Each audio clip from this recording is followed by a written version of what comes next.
Assalamualaikum warahmatullahi wabarakatuh. Kita lanjutkan pertemuan kita untuk membahas tentang transformasi fase.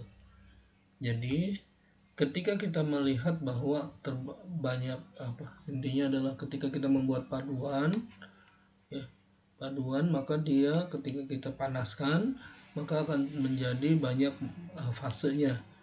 Fase dan itu melambangkan komposisi kimia, kemudian struktur, kemudian lebih tepatnya bukan komposisi kimia ya, tapi lebih kepada termasuk juga reaksi kimia ya,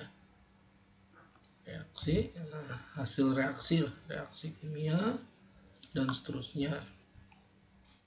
Nah, jadi kemudian juga ternyata ada transformasi fase di mana formasi dari pembentukan fase ini memiliki sifat fisis dan karakteristik fisis gitu dan atau kimiawinya. Bahkan juga strukturnya itu akan berbeda terhadap fase dari utamanya ya, fase biasanya disebut fase parent ya, fase induknya ya kita sebutnya. Nah, perubahan transformasi fase ini sangat dipengaruhi oleh nukleasi atau penumbuhan. Jadi pada saat atom-atom misalnya dalam bentuk liquid dan kemudian atom-atom ini secara termodinamika mungkin untuk bergabung dan berikatan, misalnya secara kimiawi atau secara fisis, dan dia membentuk partikel, maka terbentuknya partikel awal ini kita sebut sebagai nukleasi. Ya, kita sebut sebagai nukleasi. Kemudian ketika nukleasi ini bertemu dengan nukleasi yang lain yang terdiri dari beberapa atom lagi, dan dia bertemu gitu membentuk partikel besar ya, nukleasi lain juga dia terbentuk kemudian bergabung dan membentuk partikel yang lebih besar, maka kita sebut dia sebagai growth atau pertumbuhan. Jadi awalnya dari nukleasi gitu ya. Jadi nukleasi itu penting di mana pembentukan dari partikel kecil itu akan membentuk fase-fase yang baru, misalnya yang tadinya liquid pada logam pada suhu tinggi kemudian menjadi liquid, maka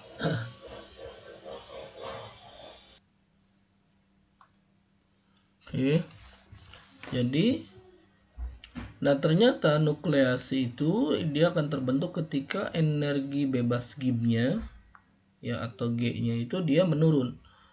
Jadi nilai G-nya, energi bebas Gibbs-nya itu menurun ya. Atau delta G-nya itu menjadi negatif ya. Karena delta G-nya negatif, maka dia terjadi fluktuasi energi di dalam paduannya, sehingga nanti dia akan mulai terbentuk nukleasi baru. Nah, sedangkan jenis nukleasinya itu ada beberapa. Pertama ada heterogenus, ada homogenus ya. Heterogenus itu berarti terbentuk fase-fase yang berbeda. Misalnya nukleasinya adalah nukleasi reaksi kimia atau nukleasi fisis saja, maka disertai juga nukleasi fisis gitu, sehingga nanti komposisi atomnya atau komposisi strukturnya itu akan berbeda. Sedangkan homogenus biasanya hanya ada satu fase saja yang terbentuk, tapi mulai nukleasi dan kemudian growth atau pertumbuhan ya. Jadi growth itu adalah ketika ukuran nukleus itu makin besar dibandingkan fase induknya ya. Jadi dia akan membesar dan merubah fase induknya. Oke. Cara untuk memahaminya untuk homogeneous nucleation dari itu, jadi ada probabilitas pembentukan nukleasi menjadi homogeneous atau heterogeneous ya. Biasanya ini terjadi di dalam fase induknya. Jadi misalnya kita punya liquid logam gitu ya, misalnya di sini maka nukleasi itu akan terjadi di dalam sini, di dalamnya. Ya, nukleasi. Kemudian kalau dia bergabung, kita sebut penggabungannya itu ada istilahnya, yaitu namanya aglomerasi. Ya, ketika terjadi aglomerasi, maka dia akan membentuk growth dengan partikel yang membesar. Tetapi juga perlu diingat pada saat nukleasi, jadi pada saat nukleasi, misalnya kecil, ukurannya hanya beberapa atom saja, kemudian membesar gitu ya, besar, kemudian membesar lagi. Nah, ada batas ukuran R di mana ya ukuran nukleasi ini dia bisa balik lagi ke posisi atomik, tidak growth, justru hilang gitu. Dalam artian partikelnya, atomnya tetap ada gitu. Jadi intinya adalah ukuran tertentu sehingga dia mulai nukleasi dan growth menjadi partikel-partikel besar gitu ya. Ya. R inilah yang kita sebut sebagai ukuran minimal terjadinya nukleasi gitu ya. Bagaimana cara-carinya? Nah, pertama adalah ketika kita lihat kurva energi bebas Gibbs, jadi dia bergantung pada temperatur. Ya. Pada energi bebas Gibbs, pada temperatur makin tinggi maka dia akan menurun energi bebasnya, sehingga nanti antara energi bebas liquid dengan energi bebas solid itu akan terjadi titik potong, yaitu di sekitar TM, di mana TM ini adalah titik melting. Ya, titik melting ya, titik sini. Titik melting itu adalah di mana partikel biasanya solid dia mulai menjadi liquid. Ya. Mulai ada bagian permukaannya yang surface-nya itu dia mulai jadi liquid. Ya, liquid melting. Jadi kemudian masuk makin tinggi suhunya atau makin lama waktunya, makin meltingnya makin dalam sehingga sampai seluruhnya menjadi liquid gitu ya. Nah, kalau kita cari delta G-nya atau perbedaan delta G antara energi Gibbs pada liquid dan solid, itu perbedaannya, nanti kita akan dapatkan bahwa pada kondisi tertentu ini adalah liquid kalau nggak salah, yang ini adalah karena solid ya. Jadi dia nanti akan kurvanya menjadi sebentuk yang garis merah ini. Jadi ada titik puncaknya, disinilah batas minimal di mana partikel mulai terbentuk atau justru dia balik lagi ke menjadi atom-atom gitu ya, radiusnya ya. Jadi ternyata ya ketika kita ingin melihat kontribusi dari energi bebas Gibbs ya, perubahan energi bebas Gibbs, ternyata yang perlu kita ketahui dari partikel adalah, anggaplah ini partikel di dalam liquid ya. Maka yang pertama kali dia akan meleleh atau melting itu bagian permukaannya, bagian sini. Ya, bagian ini. Ya. Dan perlu diperhatikan struktur pada permukaan, struktur kristal pada permukaan itu berbeda. Karena pada struktur permukaan, di sini dia adalah kristal, anggaplah di bagian dalam itu kristal. Di sini adalah liquid. Berarti ini adalah solid ya. Solid kristal, di sini liquid. Nah, di bagian permukaannya dia amorphous gitu. Kenapa? Karena terjadi peralihan fase antara solid dengan liquid. Nah, karena amorphous gitu, maka dia akan memiliki energi bebas Gibbs yang berbeda. Jadi kita sebut sebagai surface free energy atau gamma. Ya. Jadi ada nilai gamma. Kenapa? Karena ada dia karakteristik kristalnya adalah amorphous. Peralihan antara solid dengan liquid. Nah, kemudian juga karena di bagian dalamnya adalah kristal, di sini adalah liquid. Bagian kristal sendiri karena dia akan melting atau dia akan menjadi liquid misal, atau jadi dari liquid menjadi padatan, maka dia akan memiliki energi bebas Gibbs juga yang berbeda. Kita sebut sebagai delta GV. Ya. Nah, jadi nanti perubahan energi Gibbsnya itu ada dua kontribusi. Kontribusi karena permukaan dan kontribusi karena volume, gitu ya. Sehingga nanti pada akhirnya bentuk delta G seperti ini.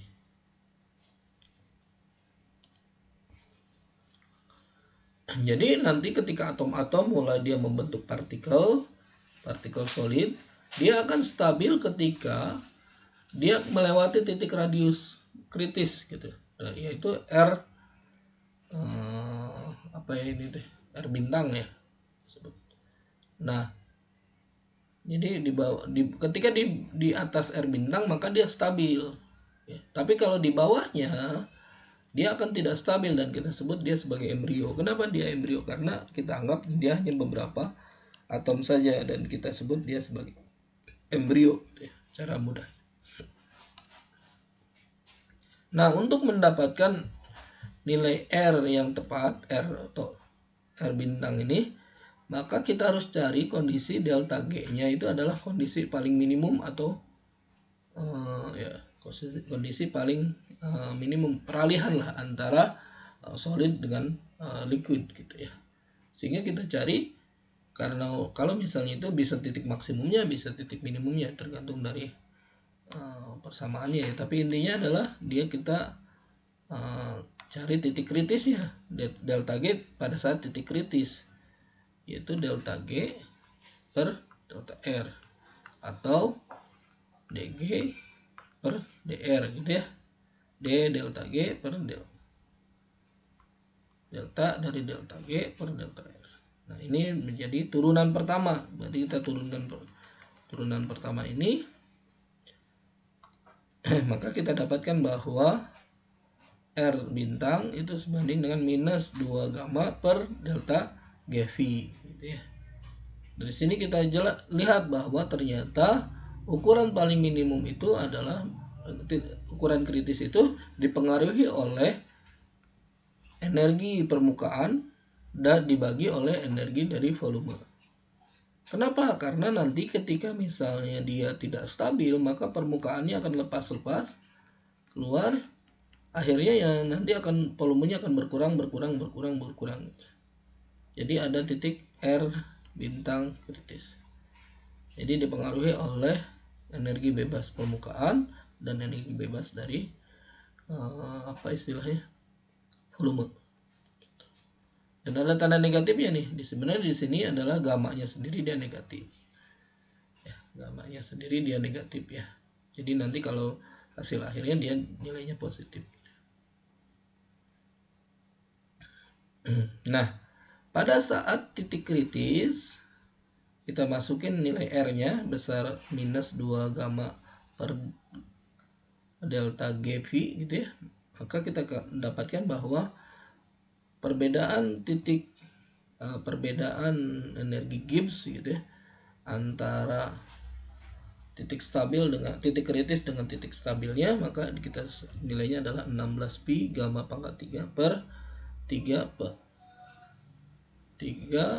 kali dengan delta GV kuadrat. Ini adalah energi Gibbs-nya ya pada saat di titik kritis. Jadi kalau misalnya agar karena ini gamma pangkat 3, maka di sini nilainya negatif. Maka ini nilai delta G-nya akan negatif karena gammanya sendiri adalah pangkat 3. Kemudian karena delta G-nya negatif, maka terjadi penurunan energi Gibbs. Kalau terjadi penurunan energi Gibbs, maka mulai terjadi nukleasi. Ya, nukleasi, kemudian growth, seterusnya. Nah, bagaimana kalau heterogeneous nucleation misalnya, atau nukleasi heterogen ya, biasanya itu sangat dipengaruhi oleh ya, pertama grain boundary gitu ya. Kalau batas antar butirnya biasanya itu akan membentuk heterogeneous. Kenapa? Karena batas butir itu dia amorphous. Kalau amorphous apa maksudnya? Ya kristalnya dia tidak, jadi bukan kristal murni gitu, tapi dia acak si susunan atomnya. Karena susunan atomnya acak, walaupun secara stoichiometri benar gitu, dia akan membentuk partikel-partikel dengan komposisi kimiawi yang berbeda walaupun ya. Itu ya karena komposisi kimiawinya berbeda gitu, maka akan mungkin terbentuk heterogen, nukleasi yang heterogen gitu. Kenapa? Karena susunan atomnya berbeda. Kemudian juga cetakannya. Jadi kadang misalnya ketika kita mencetak logam gitu ya, ketika kita mencetak logam, maka interaksi antara paduan yang kita masukkan dengan cetakannya, dia akan berpengaruh besar gitu ya, karena di sana ada terjadi peralihan struktur kristal, kemudian juga transfer panas, ya, sehingga nanti di sana fluktuasinya cukup tinggi. Inclusion itu biasanya penambahan secara kimiawi gitu ya, biasanya misalnya tambahan-tambahan partikel-partikel gitu ya, sehingga dia akan mempercepat nukleasi gitu. Makanya pada saat beberapa reaksi kimia biasanya kita tambahkan butiran-butiran kaca ya, biasanya misalnya ya, cara untuk meningkatkan proses reaksi kimia, maka kita masukkan butiran-butiran kaca. Itu sebenarnya tujuan untuk mempercepat proses reaksi kimia dengan menambahkan grain boundary atau cetakannya, sehingga nanti kita akan mendapatkan yang heterogen atau justru mempercepat juga proses reaksi kimianya. Nah, contoh misalnya ketika kita punya kopi atau tetesan kopi di atas kertas atau di atas meja misalnya. Ini cara paling mudahnya ya untuk menggambarkan bahwa nanti karena dia ada interaksi antara permukaan ya, permukaan antara solid dengan solid yang lain, yaitu misalnya ada bagian dari mejanya ya, maka ada interaksi, ada adhesi dan kohesi antara solid A dengan bagian yang lainnya, sehingga nanti dia akan membentuk permukaan yang seperti setengah lingkaran ya, setengah bola gitulah, anggaplah setengah bola. Dan ini bergantung pada interaksi adhesi kohesi antara solid yang atas dengan bagian permukaan yang bawah. Ya, contohnya ya tetesan air gitu ya, dia akan bentuk setengah bolanya itu bergantung pada interaksi antara tetesannya dengan permukaannya, sehingga nanti akan ada beberapa sudut yang berbeda ya, sudut pertemuan antara solid dengan udara gitu ya, sehingga nanti ketika terjadi proses penguapan, pemanasan, maka ada ibaratnya gini, di sini kan ada partikel-partikel ya, partikel solid di dalam liquid misalnya untuk kopi lah. Maka bagian ujung ini, bagian permukaan ini, dia mulai rilis atau mendapatkan panas lah. Maka akan terjadi fluktuasi termal di sini. Terjadi fluktuasi termal dan paling banyak itu berada di bagian ujungnya, bagian sini. Fluktuasi termal sehingga nanti pada akhirnya akan terjadi penumpukan. Ketika mulai lebih panas gitu ya, mulai terjadi penumpukan partikel di bagian ujung. Jadi karena ada apa istilahnya tuh, konveksi ya di dalam tetesan tersebut, sehingga nanti akan menumpuk partikel bagian pinggir dibandingkan bagian tengah. Ya, di sini partikel akan menumpuk di bagian sini, dan kemudian misalnya setelah habis airnya, maka yang terjadi akan terjadi penumpukan kopi di bagian sini, dan dia akan membentuk ring ya. Jadi kalau kita lihat dari atas misalnya, maka akan terjadi penumpukannya seperti ini. Jadi di pinggir-pinggir saja. Jadi di pinggir-pinggir saja, di bagian tengahnya kosong, hampir kosong gitu. Walaupun sebenarnya dia penumpukannya bisa jadi gini.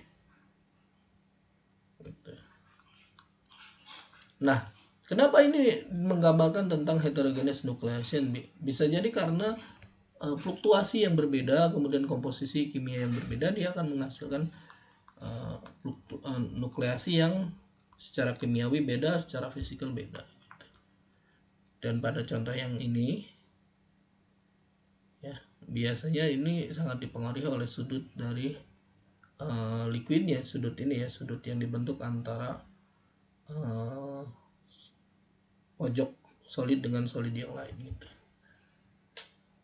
Ya, permukaannya solid, ininya liquid ya sebenarnya kalau untuk yang air. Tapi kalau untuk yang partikel gitu ya, itu untuk yang solid, yang solid dengan solid gitu, itu akan berbeda hasilnya. Tapi sangat dipengaruhi oleh sudut.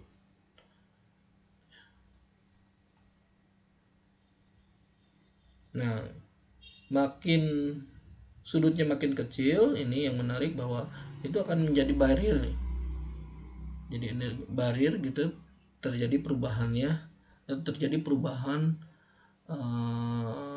energi bebas kimia, sehingga karena perubahan energi bebas kimia itu makin kecil, maka terjadinya heterogenes nukleasi itu akan makin rendah.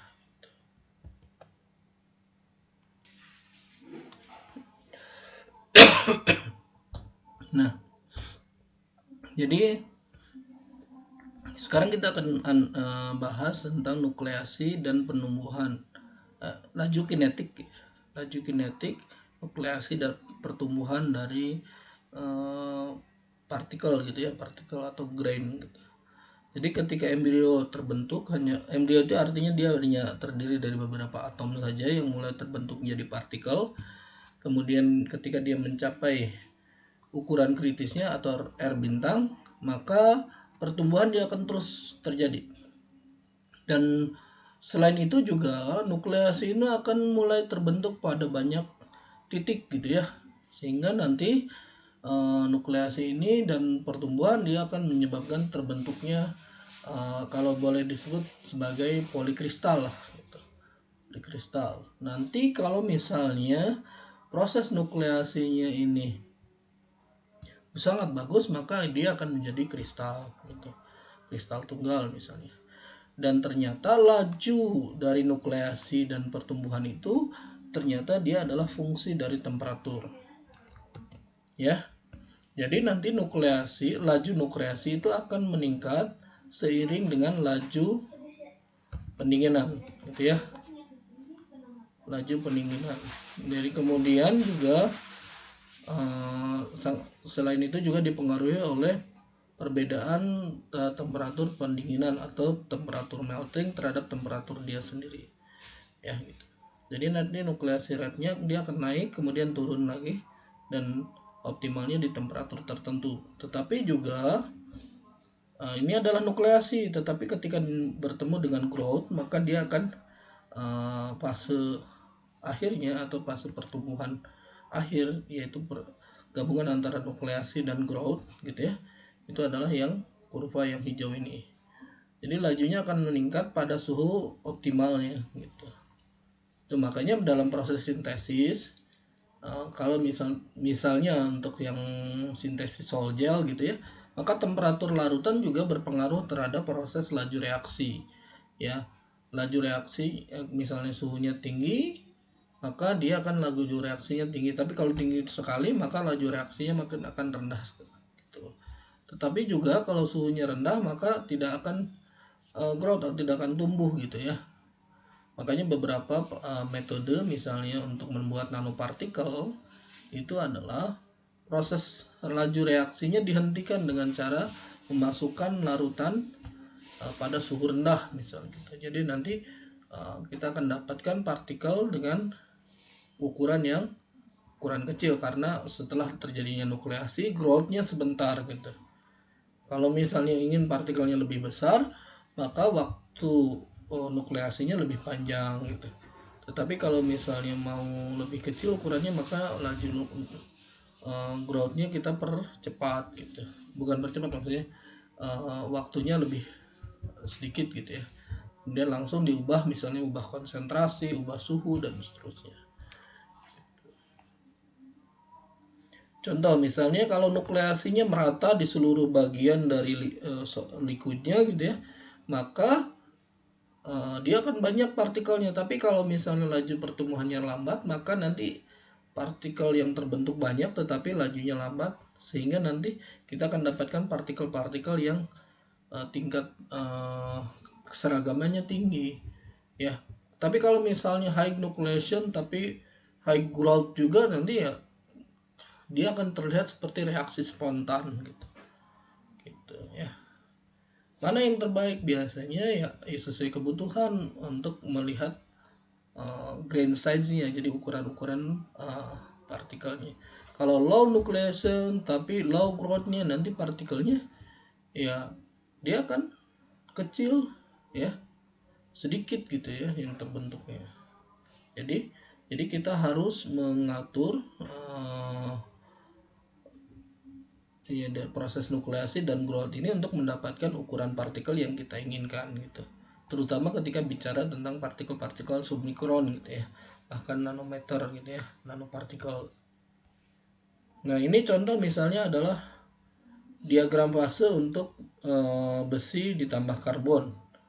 Maka pada saat besi ditambah karbon sebesar 0 sampai sekitar 5%, 4,5% ya ini, maka kita akan lihat bahwa terjadi beberapa fase yang berbeda pada temperatur yang kita variasikan juga. Misalnya di sini adalah daerah eutektik gitu ya, eutektik gitu ya. Kemudian di sini adalah peritektik gitu ya, pada suhu tinggi.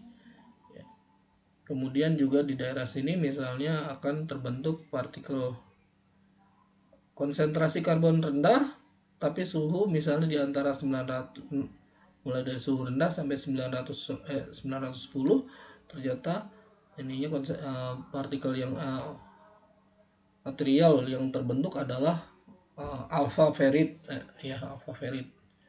Kemudian kalau naik lagi di sini masuk ke daerah ada tambahan karbon gitu ya, maka kita dapatkan alpha ferrit yang ditambah Fe3C ya, dan dia akan terus meningkat Fe3C-nya seiring dengan penambahan karbonnya. Alfanya berarti menurun gitu. Jadi di sini kita sebut adalah hipotektoid, di sini adalah hypertektoid gitu. Jadi batasnya itu adalah 727 derajat. Kemudian kita naikkan lagi, ternyata dia ada gamma ferrit, kemudian adalah sigma ditambah gamma ferrit gitu. Kalau suhunya naik tapi karbonnya rendah, dan pada saat 0 sampai 2% penambahan karbon, kita dapatkan adalah besi baja. Sedangkan kalau ditambah karbon lebih besar, kita dapatkan adalah besi tempa ya. Cast iron itu besi tempa ya, seperti untuk wajan penggorengan, kemudian juga besi untuk pompa air gitu, itu adalah besi tempa gitu ya. Karbonnya tinggi gitu ya. Makanya kalau dalam beberapa fase kita lihat ada gamma Fe3C. Nah, Fe3C ini kekuatannya tinggi. Cuma masalahnya adalah ketika dia sudah patah, ketika terjadi patah, maka dia seperti brittle gitu. Brittle itu seperti ya hancur aja, tidak ada istilahnya, kalau steel itu atau baja itu kan dia lentur ya. Jadi dia ketika kita bengkokkan dia mulai bengkok. Tetapi kalau cast iron atau besi tempa ini, dia biasanya ketika kita bengkokkan tidak akan bengkok, tapi tiba-tiba dia patah. Disebut sebagai brittle. Kemudian kita naikkan, ternyata masuk ke daerah peritaltik. Ini contohnya ada alpha ferrit, austenite, gamma ferrit ya. Kemudian sigma ferrit, cementite gitu ya, grafit. Nah, ini yang menarik bahwa walaupun misalnya karbon dia dimasukkan secara interstitial, tapi pada kondisi tertentu karbon dengan karbon dia akan bersatu kembali dan dia akan membentuk grafit di dalam FeC sistem ya, besi karbon, sistem besi karbon gitu ya. Kemudian juga bainit ini biasanya terbentuk kalau misalnya baja didinginkan dengan laju pendinginan yang cepat gitu ya. Jadi atomnya dia sifatnya amorphous, tetapi dia memiliki kekuatan yang tinggi. Biasanya ini untuk pisau, untuk kampak, atau untuk peralatan yang lainnya membutuhkan ketajaman tinggi.